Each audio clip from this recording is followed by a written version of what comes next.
This is Where We Live on Connecticut Public Radio. I'm Lucy Nalpathanchel. 40 under 40. Every year, Connecticut Magazine highlights the people from our state who are making a big impact where they live. Today, we talk to three of them. Coming up, we hear from opera singer and Hartford resident Miles Wilson-Toliver, who began performing around the world at age 9. We also check in with Shelby Davis, who's a school counselor and author in Waterbury and leads City Youth Theater. Who are the change makers and trailblazers where you live? You can join us, 888-720-9677. That's 888-720-WNPR. Share a comment on our Facebook page or find us on Twitter at Where We Live. Joining us first is Omarys Vasquez. She lives in Watertown and is an architect at Svigals Plus Partners. She's also co-founding architect for Connecticut's chapter of the National Organization of Minority Architects. Omarys, welcome to the show. Good morning. Thank you. And our listeners, you can read about the latest 40 under 40 class at ConnecticutMag.com, which is a partner with Connecticut Public. Now, Omarys, first off, congratulations to you. And tell us a little bit about your path to becoming an architect. When did you decide this was your calling? Thank you so much. For me, it was something that wasn't in the forefront as a young girl growing up in Lower Manhattan. You know, growing up disadvantaged and underprivileged and low income, there wasn't really that much exposure in regards to architecture, engineering, or construction where I resided and where I went to school. And it started when I was about 8, and my parents, who are immigrants from the Dominican Republic, were looking to construct a house out there. You know, the exchange rate is really inexpensive to do that, especially with the income that they had here. And he brought home a foam core board model. And that's where immediately my interest was piqued. And I started to ask questions and what is this and what do architects do? Mm-hmm. And so tell us about, from that moment, you know, how you went on to become an architect and how you ended up here in Connecticut. Sure. I'll try to make the story concise. So from that point, I just started to explore more and more and kind of learn about what architects do and who they are and how they impact society. And I was resilient and I was stubborn and I wouldn't take no for an answer. And I ended up going to a business high school in Manhattan, mostly for commuting safety reasons rather than an art high school.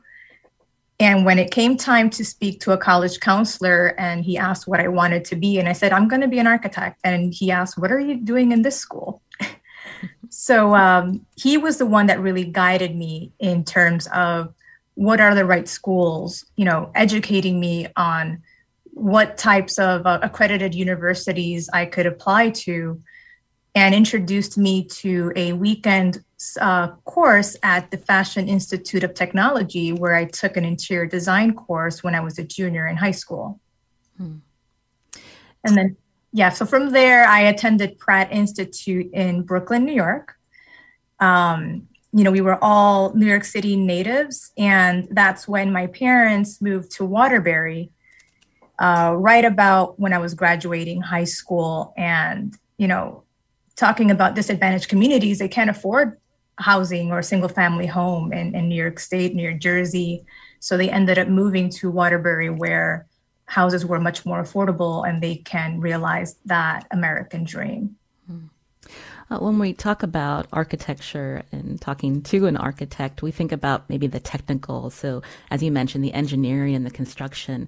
But can you talk more about the art that is included when we think about how architects are designing buildings and how you think about the projects that you work on, Omarys?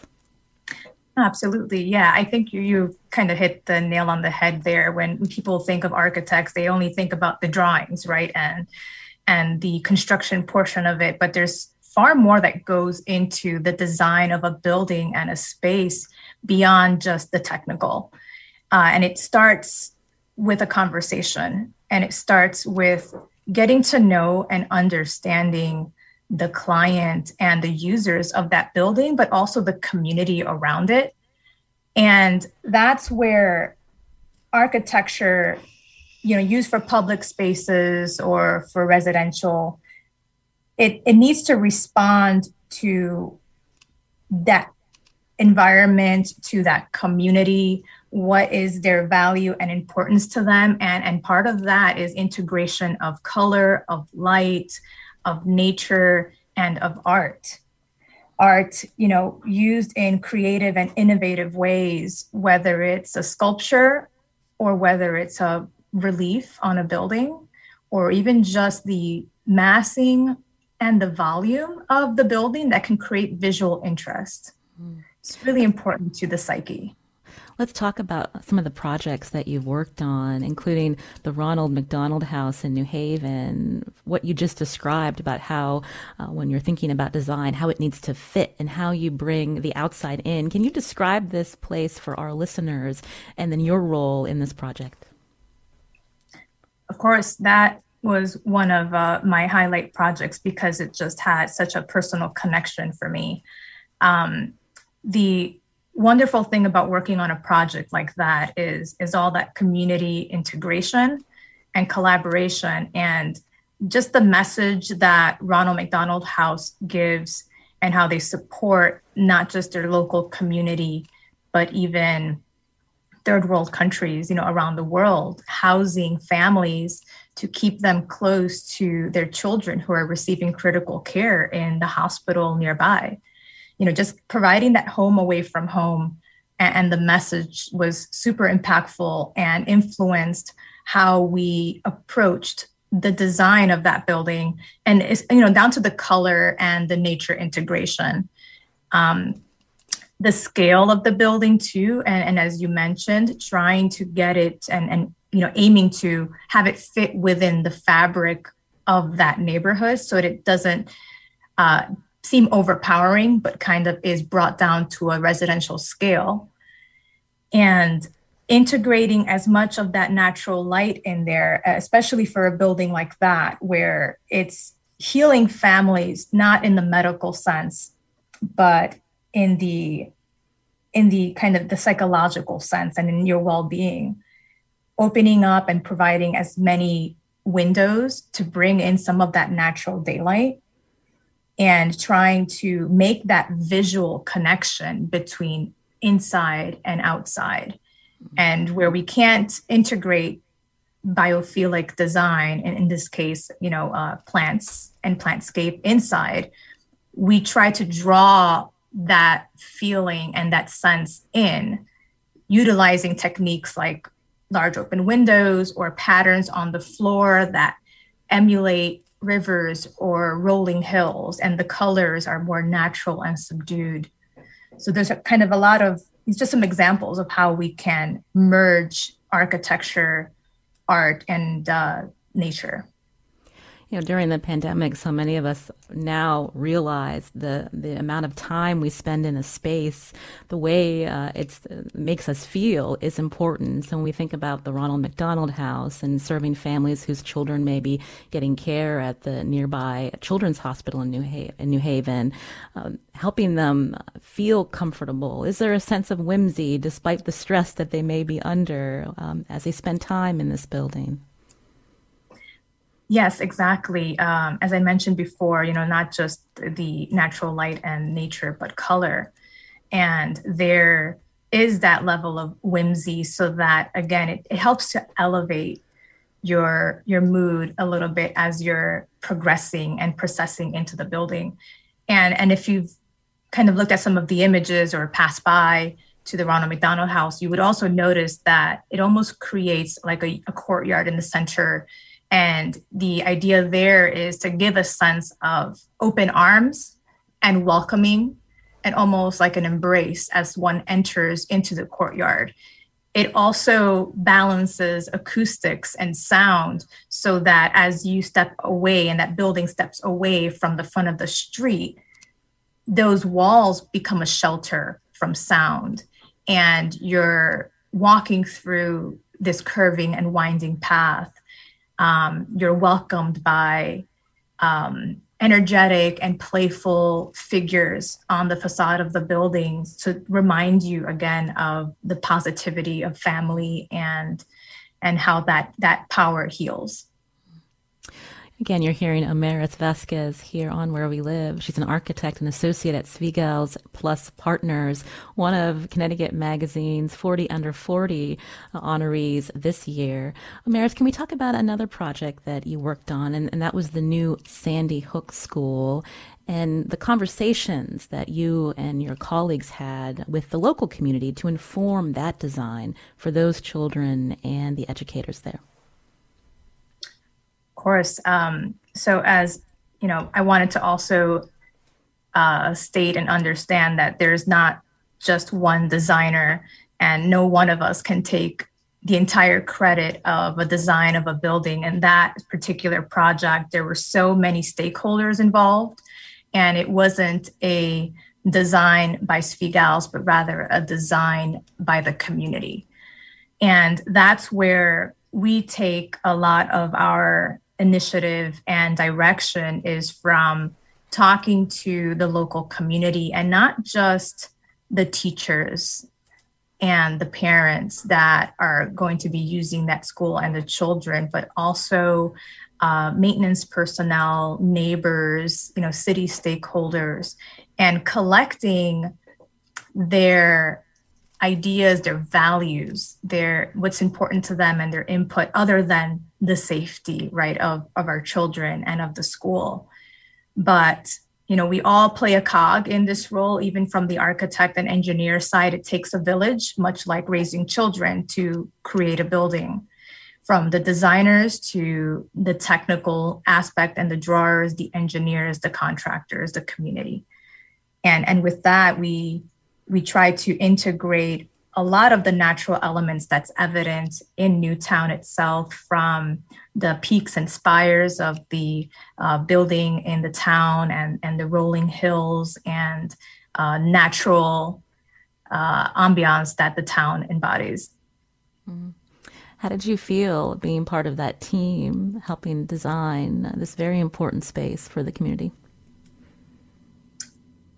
Just like Ronald McDonald House and a lot of the projects that we do, it's very validating and fulfilling, because that's, for me and many of us, one of the reasons why we become architects. We want to be the ones that can impact our society in a positive way. We inhabit spaces, 70% or more of our day, whether it's your home or whether it's a public building. And how you feel in that space really affects your overall well-being. It can improve or discourage creativity, right? Depending on that space. A positive space will encourage innovation and creativity and well-being. And I appreciate all aspects of architecture, design, and technical, and I felt really fulfilled and honored to work on such a valuable project. Omarys, I mentioned that you're also a co-founder of the Connecticut chapter of the National Organization of Minority Architects, also known as NOMACT. Tell us about why this was so important to you, and what the organization plans on doing to connect with other minority architects in our state. Of course. So the National Organization of Minority Architects has actually been around for 50 years. And there's many state chapters. However, Connecticut has never had a chapter before. And as I mentioned, I grew up in New York City, and New York City is very, very diverse. And upon moving to Connecticut, I never really noticed the loneliness that would come from being a minority woman, especially in a field that is predominantly a white male industry. And although I don't see in color, I always say I see and view everyone as equals, I did sense this syndrome called the lonely only in a lot of the places that I've worked at. And I started to search. And at that time, I was a recent college graduate, and I was looking for others like me to help guide and mentor and elevate my career. But there really weren't any minority organizations at the time. And we're talking 15 or so years ago. So it was a while ago. And talking about kind of one of the importances of having organizations like this, it took me a long time to get my actual architect's license because of a lot of the barriers that I had faced personally as a minority, as a first generation American, as a first time college graduate. And once I finally got my licensure, I started to think about what can I do with my time and what can I do with my knowledge and my experience. And it happened to be the outcome of being at the right place at the right time. And the unfortunate outcome of or results of recent events surrounding Breonna Taylor and George Floyd. It was just the right time. And the importance of mentoring, connecting with young people, because as you said, you were a child when your fathers brought home the foam, thinking about what they could build back in the Dominican Republic. But I'm wondering how people have responded to you as a minority woman architect, and how you'll bring that into mentoring other young people of color. So I've had the fortune of not feeling, I guess, isolated or not included. However, it still felt that as a minority woman, I had to work 10 times harder than my peers. And when we started this organization, or when I joined it and enthusiastically volunteered to be a part of it, I felt there was a need. I felt that I had a lot of mentors in my career that really did help shape and evolve my career and my progression. But there's still something that is missing in terms of relatability in regards to overcoming some challenges as a woman in a man's field or as a minority designer. And I hope to be, and I've gotten this advice before, is be the mentor you wish you had. Mm. And that's where we want as an organization to be not just leaders and bring awareness to the inequalities of representation, but to help elevate those that are below us, to mentor them, and to provide exposure for other children who, like in my situation, would have never fathomed that, wow, I can be that. I can be an engineer. I can be an architect. I can be a construction manager, because they could never envision that for themselves. Mm. I understand NOMAC started a scholarship fund to help minority high school students who are interested in pursuing a career in architecture. So it's great to hear about some of these initiatives through this organization that you helped co-found. Omarys, Vasquez, it was a pleasure to hear from you, to learn about your work and your impact in the community. Again, Omarys is one of Connecticut Magazine's 40 Under 40. Thanks so much for your time today. Thank you so much. It was a pleasure. You're listening to Where We Live on Connecticut Public Radio. I'm Lucy Nalpathanchel. This note, Connecticut Public's Vanessa Della Torre is also on this year's Connecticut Mag's 40 Under 40 list. Vanessa is the executive editor of the New England News Collaborative, a group of 9 regional public media stations whose stories you hear and read at ctpublic.org. Now, after the break, we talk to another 40 Under 40 honoree, Waterbury resident, Shelby Davis. Who are the change makers and trailblazers where you live? You can join us too, 888-720-9677, or find us on Facebook and Twitter at Where We Live.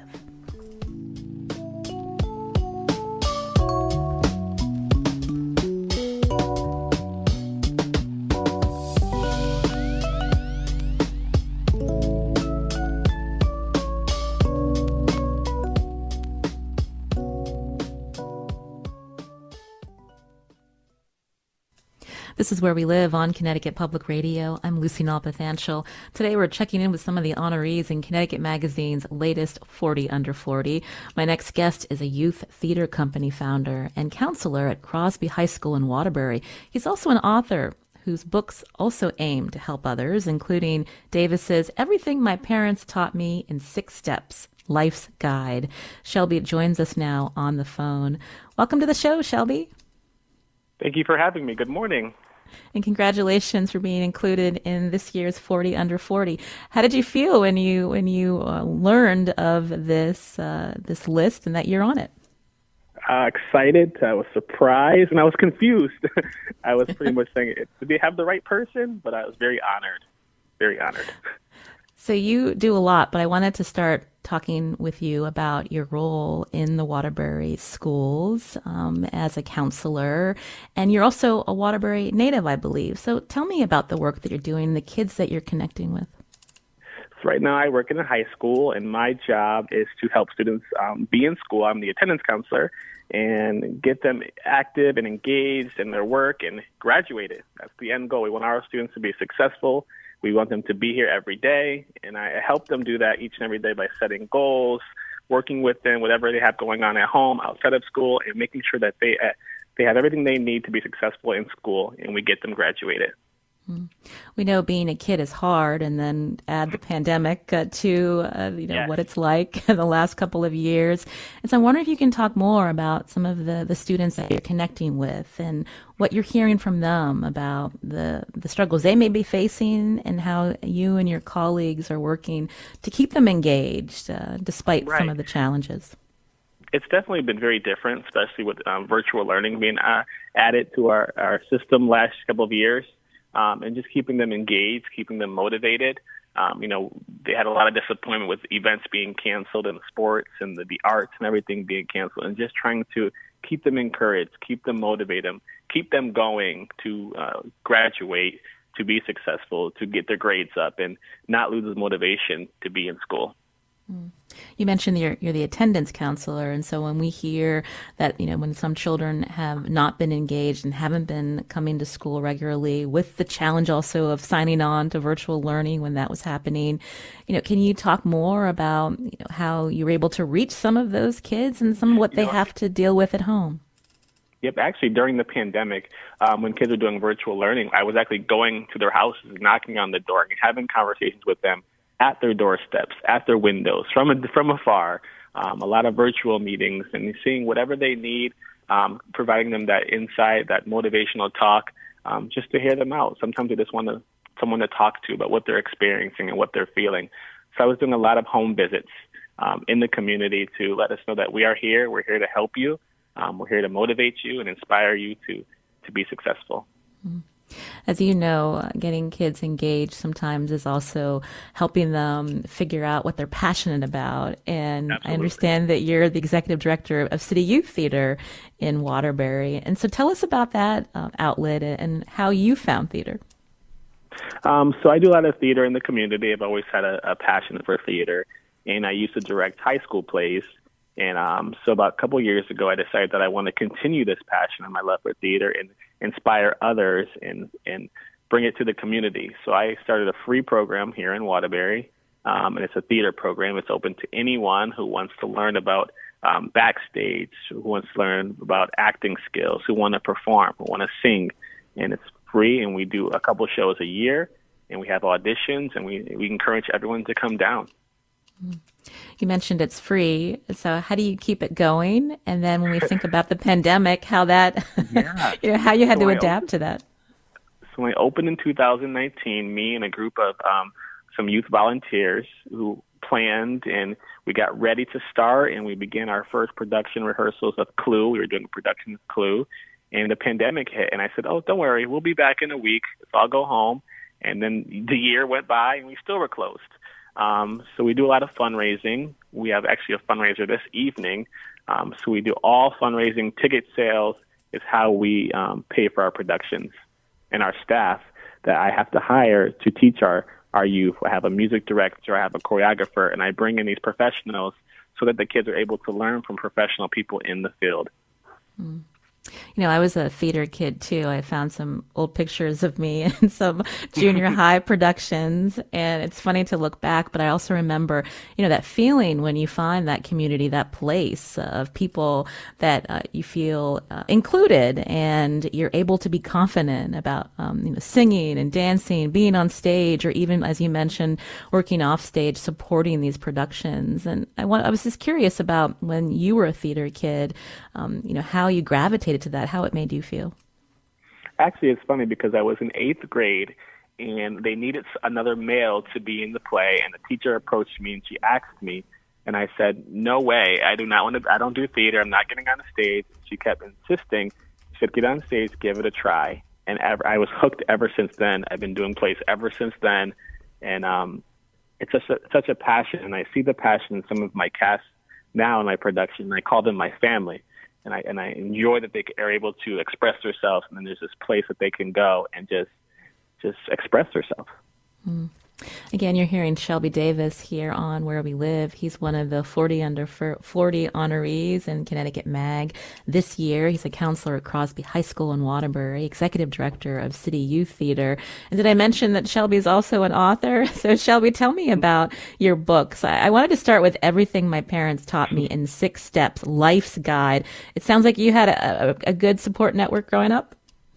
Yeah, I have wonderful parents who still inspire me each and every day. And and they taught me a lot of values, and I wanted to share some of the values that I can share with my students to inspire them, to motivate them. And I created this small read, 52 pages, that people can just pick up and read in a week. And it has a lot of different quotes. It has some goals, talks about goal setting, doing the things that you love in life, traveling, if you're able to, and just going out there, reaching for your goals and staying motivated. And it's okay that if the road takes a left turn, you're able to go right again. So not to worry. Mm. Has that happened to you? And, how did you persevere, Shelby, to the point where that you feel like you want to help others with this guide as well? I think that we always have to remember that it's okay if you set a goal and you don't get there in 3 weeks as you planned, that it's important just to stay motivated. It's just important to keep looking at that light at the end of the tunnel. And that's basically pretty much the concept of my book, that you have to just keep going. You have to get up out of your bed. You have to come to school. You have to keep on going. Mm-hmm. Shelby, when we think about writing, and I'm wondering if you can talk about how you incorporate writing, even in your daily life, why it's an important outlet for you. Right. I wouldn't say I'm a writer, so to speak. And when I was doing my first book, I did a lot of research with other books because I'm not the best writer, and I used some of my colleagues that were writers for a little assistance with it. So it was a little challenging, and I had to remember that, I have a goal here. I want to have something that I want to pass on to my students. Each year, I do give some of my books out to my graduating seniors as something they could take with them to college, or whatever other goals they have in mind, to continue to be inspired. And you have another book that came out recently, Meet Wyatt Brown. Tell us about it.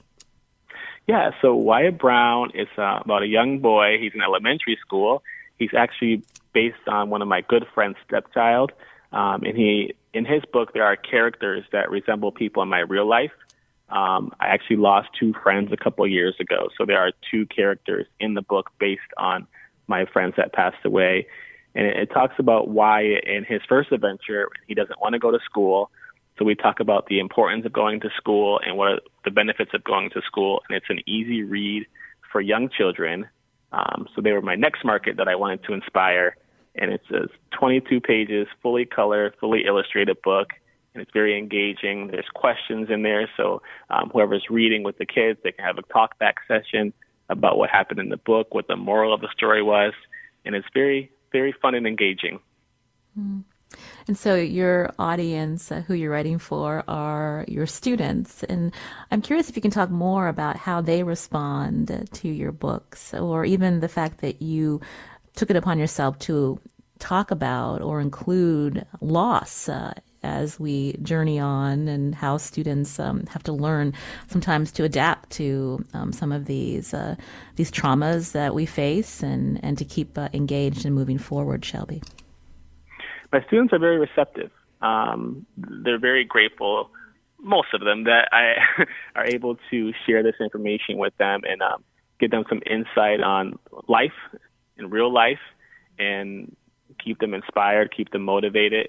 That's really my goal. That's really my goal every day I set foot into my theater, into the school, when I write my books, is that I don't want people to give up. I want people to overcome their struggles and to really get their successes in life, and that it's okay to be set back. Our life is not a straight, narrow road. We have some turns in it, and that you will get there. If you keep striving for it, you will get there. If it takes 2 years, if it takes 3 months, you will get there. You mentioned that your parents were definitely your role models and inspired you. But I wonder if you can talk about some other people throughout your life, Shelby, that have helped you. We heard Omarys talking about a school counselor as well that helped her on her path to becoming an architect. What about you? I definitely would say my aunt. She's a person who I can talk to. Definitely some of my friends. They're very supportive. Anytime I have events or anything that's going on, they're usually there and very supportive. I can share with them anything that I'm working on, and they're able to give me back insight and keep me motivated and support my projects and my visions. And what's next for you? Are you also working on a play or a future production beyond the City Youth Theater? Yes, I wanted to work to continue to grow my youth theater organization. When we had our first set of auditions last year, we had 10 people audition for our production. When we had this past audition, we had 40 people audition for the production. So my hope is to continue to grow it, continue to grow our fundraising so that we could do the programming. I would like to do classes and workshops and bringing professionals to work with our cast and our youth, our family, our theater family, to continue that as well. I mentioned that you're a Waterbury native. Anything our listeners, a statewide audience, should know about Waterbury? It's got its great stuff in here. You know, people sometimes give Waterbury a great, not a great name, but we have places like the Palace Theater, and we're doing various community activities. We have the Matatuck Museum, who we have worked with. So we do have some great hidden gems here. So come on down. Well, Shelby Davis, it was a pleasure to get to know you and about some of the work that you're doing. Again, Shelby is a counselor at Crosby High School in Waterbury. He's an author, executive director of City Youth Theater, and it's been a pleasure to speak with you, one of the honorees of Connecticut Magazine's 40 Under 40. Shelby, thank you. Thank you very much. Have a great day. You're listening to Where We Live on Connecticut Public Radio. Coming up next, we talk to opera singer Miles Wilson-Toliver. Stay with us.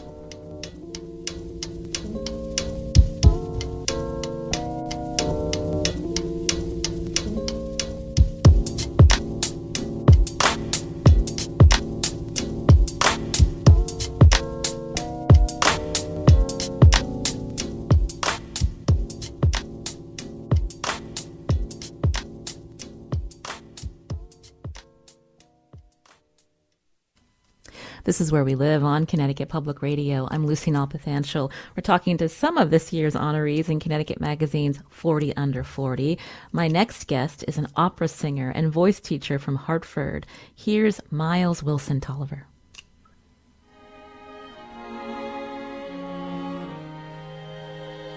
Eugene is free. He's walking through the gates. Eugene is free. I can breathe. Eugene is free. I can see, God, all the colors dancing in my song. Eugene is free. I can taste. Eugene I can hear. Never thought I'd reach the end of the night. I can stretch. I can smile, might even find me a little love. I can laugh, I can run, and give thanks and praise to God above. This must be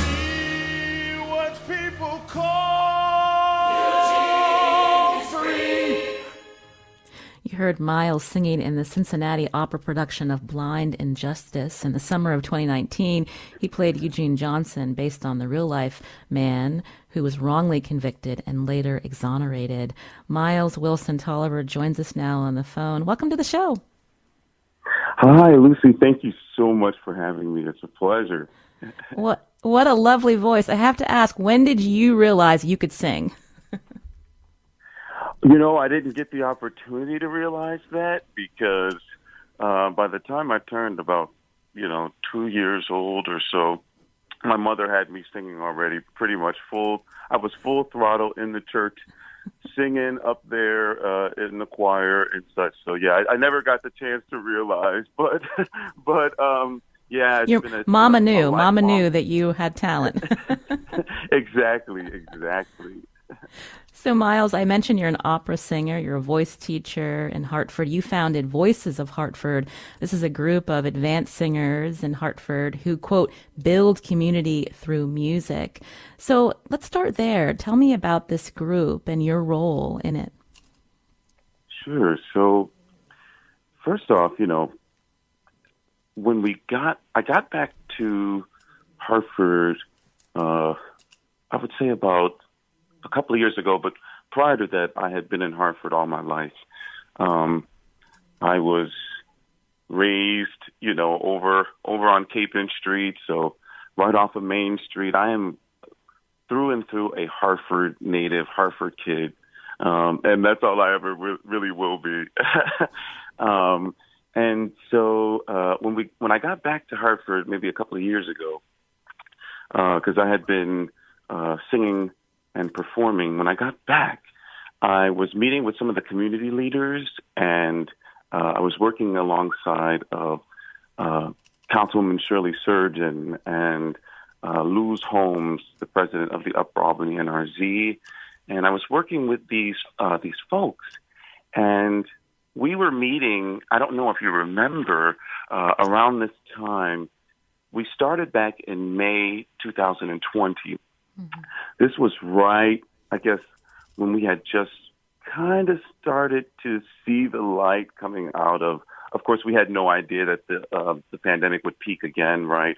But we had started to kind of see the light, and there was a way for folks to start to slowly gather. And so at this moment, I was working with the community leaders, and we were discussing some of the issues that we were having in the community, and just ways on how we would address some of our issues. And so one of the things that came up was productive programming for young people, right? Productive programming for young people as we started to come into the month of June, which is when Voices of Hartford started. We wanted to provide a safe space for young people to have some sort of productive programming over the summer. And that's kind of really how Voices of Hartford just started. It started out of a need, a want to meet the need of the Upper Albany, more specifically the Upper Albany, North Hartford area. Mm-hmm. And so I was meeting with the community leaders, and then I met the executive director, Tom Cook, the executive director of Voce. And Voce is a choir here in Hartford that's been a long-standing, really well-known choir here in New England, southern New England. And so I got to talking with Tom, and he wanted to, he was interested in serving as well. He had a similar call that I had. And so it just worked out to where I was working with the community, I was working with a long-standing choir, and together we formed Voices of Hartford, which was to provide a safe space for, those young Hartford residents to have some productive programming throughout the summer. And little did we know that it would become, this amazing performance group that we had no idea. But our intentions were to provide some opportunity in artistic programming. Now, you studied at Carnegie Mellon University, and during that time, I understand you worked on social justice operatic pieces. And so, given your background and the mission of Voices of Hartford as a place to engage, and as you mentioned, provide a space for Hartford residents to come together, tell us more about. It's not just the singing. What else that you're doing that helps these members engage with what's going on in their lives, but also the people that are seeing them perform? Yeah, so it's actually quite amazing what we've been able to do when we focus less on the performance and a little more on the process and how we can best help some of the singers in our group. So, for instance, one of the things that we offer, we talk about opportunity and what opportunity really means for our singers in our community. And one of those things, it goes beyond the open invite. Our opportunity that we provide for some of these young Hartford residents goes beyond just an open invite. Our programming, our musical programming has to be relevant, right? And engaging to a younger audience. And so, I am consistently moving and bending, what I know, not conforming what I know or changing what I know to reach them, but just packaging it a little differently, right? Packaging it a little differently to engage young people. So our programming, our artistic programming, and you mentioned that I am an opera singer, so I'm opera all day, every day, and to me it's kind of like the Olympics of singing, right? And so we train very hard, and we challenge ourselves, and we do challenge the young gentlemen in Voices of Hartford. But what we also do is we make sure that our programming is relevant to them, that the music reaches their community and celebrates who we are. So, for instance, we sing everything from Negro spirituals to operas that are 21st century opera, English operas that deal with social justice, as we talked about, issues of social justice. And we also work on jazz and Broadway tunes, but whatever it may be, again, our intention is to provide them some great educational musical programming, give them an opportunity, make this music something that they can be excited about and share with their peers. The other thing we also offer is payment. And this was kind of radical, but we started paying young people for their time, even to come in and learn and perform this music. I think that it's really great to show them that their time matters and that their time is valuable, and for them to start to get into the practice of valuing their own time. And so it sets good principles. It also gives us a chance to be like, okay, paid professionals don't act that way. So, all in all, it's a great experience. We also feed them, and that might be more of a need of mine. But every rehearsal is catered, and we cater from a partner that we have, Lily's Catering, and so we really take care of these singers, these athletes, these musical athletes, as one might think of an opera singer, and it's a really great opportunity, like I said, one that hasn't necessarily been offered to my community. And I understand for people who are interested in auditioning for Voices of Hartford, we've got information on our website, ctpublic.org/where we live, a way to connect with Miles Wilson-Toliver, my guest today, one of the 40 under 40 honorees from Connecticut Magazine. You have a great career, and I'm wondering if you can talk a little bit about your solo career. What's next for you, Miles? Yes. So So I have a great, thank you very much. I appreciate that. I will be singing in Cincinnati, and oh goodness, now you're getting my dates out and I don't have my dates, but in October, I will be singing in Cincinnati. I've also just partnered or working through a partnership with Carnegie Mellon, in which I'll be giving some vocal instruction and some instruction through one of, I started a foundation, actually, Miles and Friends Mentorship Program. And this program helps young Black artists through their entrepreneurship journey and how they're learning to promote themselves and kind of get their voice out there and be heard. And so that entails, social media consulting and copyright and distribution consulting, and they get one-on-one consultations with some leading professionals in the industry. And so I'll be doing that alongside Carnegie Mellon. I also am voice teaching at Harvard University, and so I work with the Holden Voice Program. I have some wonderful students there. I am putting together a concert series with Wayne Dixon, and that is just in the works. So I don't really have any dates for that as of right now. I do know that Voices of Hartford, you did mention auditions, so folks should definitely reach out to me because Voices of Hartford does have a concert coming up on March 13th.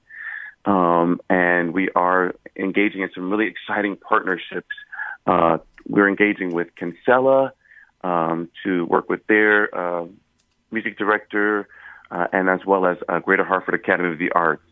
So, folks, if you're really interested in singing with a group, my time I love singing, and a lot of my singing now is dedicated to the Upper Albany and North Hartford residents.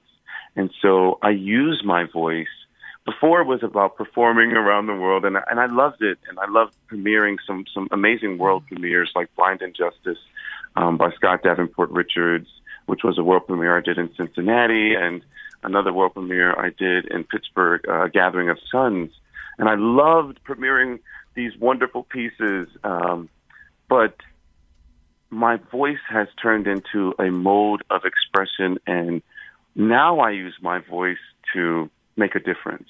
That's my chief task. And so I find myself more and more singing here in Hartford. I do get up to Boston a bit and sing with Dr. Anthony Tressa King, who is a conductor that I work with frequently. However, now, Lucy, I'm utilizing my voice to make a difference in the community. And that is what's been the most fulfilling. Well, we really appreciate you spending some of your time with us. You've got a lot on your plate, Miles, but we appreciate hearing about the work that you're doing. And what a voice. Thank you so much for coming on today, and congratulations to you. Thank you for having me. That's Miles Wilson-Toliver, an opera singer and voice teacher who helped co-found Voices of Hartford, a group of singers in Hartford's North End. He's also a community activist behind the Miles and Friends Mentorship Program. I'm Lucy Nalpathanchel. Today's show produced by Katie Pellico.